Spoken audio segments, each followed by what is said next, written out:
Thank you. Beautiful reception.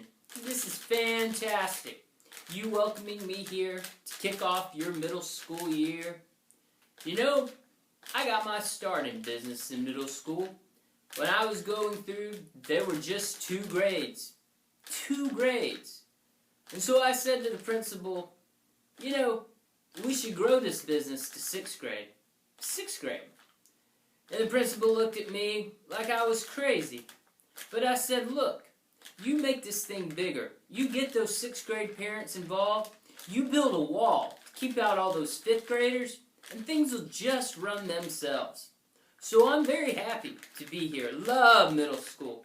The first of many, many visits I hope to make. And I understand you have an election coming up your first week back. Great people, quality people running. And so you'll probably have to make a speech for someone. And you have to make sure that you don't plagiarize. Plagiarizing is horrible, awful. You don't want to do it. So say you've read a book called The Hobbit. It's a great book. Great idea to make them 3 movies. Lots of money there. So you read The Hobbit for summer reading, and you took one of your favorite passages and sort of adapted it, like here up on the screen. So you've got your favorite passage from The Hobbit, like near the end of the book, when Thorin is about to pass away and he speaks to Bilbo, that passage where everything's made right, everything's patched up, beautiful, beautiful friendship, beautiful, I personally, if I had an Arkenstone, I would have fought for that as much as I could have too. So, you have this passage, "No," said Thorin, "there is more in you of good than you know, child of the kindly West. Some courage, some wisdom blended in measure. If more of us valued food and cheer and song above hoarded gold, it would be a merrier world. But sad or merry, I must leave it now. Farewell."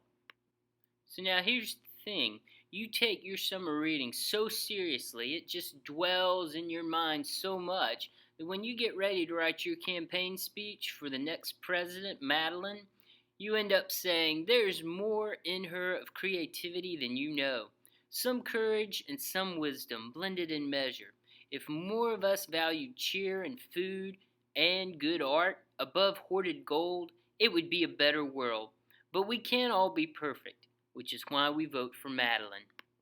So now here's the problem with your campaign speech, is that when you look at it right next to the original, you took essentially the same structure and just substituted a few words from what the original had. And that's where the plagiarism comes in. Now, I know that some of you might say, well, I changed some of the words, particularly at the beginning, and I added so much more, but that's still considered plagiarism because you took the original and you used that and didn't give credit. So you would be in a huge bit of trouble when it came to campaigning for your friends because they would question your ethics. Isn't that great? Beautiful. So you go on and win your election for your friend, and I'll win my election, and there won't be anyone asking us for favors because we didn't borrow or steal from anyone. Thank you, and go Cats!